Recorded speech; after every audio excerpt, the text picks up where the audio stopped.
শীতের রাতে যদি এরকম গরম গরম কড়াইশুঁটির কচুরি আর সাথে থাকে নতুন আলুর দম, তাহলে ডিনারটা বেশ জমেই যায়। কি বলো বন্ধুরা? তাহলে চলো আজকে তোমাদের সাথে শেয়ার করব এই কড়াইশুঁটির কচুরি আমি কি করে বানাই।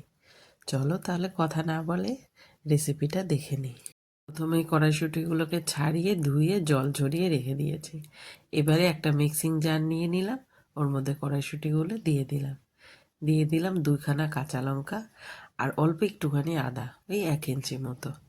সামান্য একটু জল দিয়ে একটা মিহি পেস্ট করে নিলাম।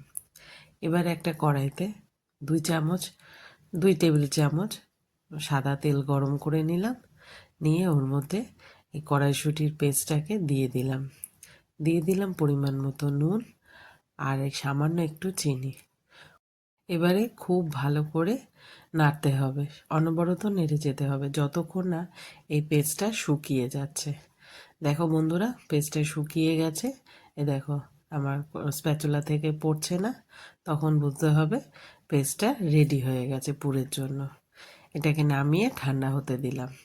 এদিকে চলো ময়দাটাকে মেখে নিই। দিয়ে দিলাম পরিমাণ মতো ময়ম। খুব ভালো করে মিশিয়ে নিয়ে একটু গরম জল দিয়ে মেখে রেখে দিলাম ঢাকা দিয়ে। ততক্ষণে পুরটাও ঠান্ডা হয়ে গেছে।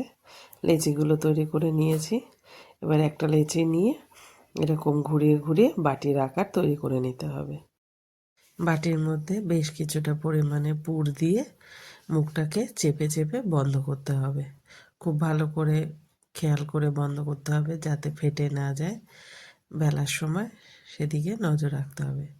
এইভাবে সব লেচিগুলোর মধ্যে পুর ভরে রেডি করে নিলাম। এখন চাকি বেলনি নিয়ে বেলে নিলাম খুব ভালো করে। এদিকে তেলও গরম হয়ে গেছে। একটা একটা করে কচুরি বেলে ওর মধ্যে দিয়ে দিলাম। একটু চেপে চেপে ভেজে নিলেই তৈরি হয়ে যাবে কড়াইশুঁটির কচুরি। গরম গরম আলুর দমের সঙ্গে সার্ভ করে দিলাম। কি বলো বন্ধুরা? আমার এই রেসিপিটা তোমাদের কেমন লাগলো জানিও।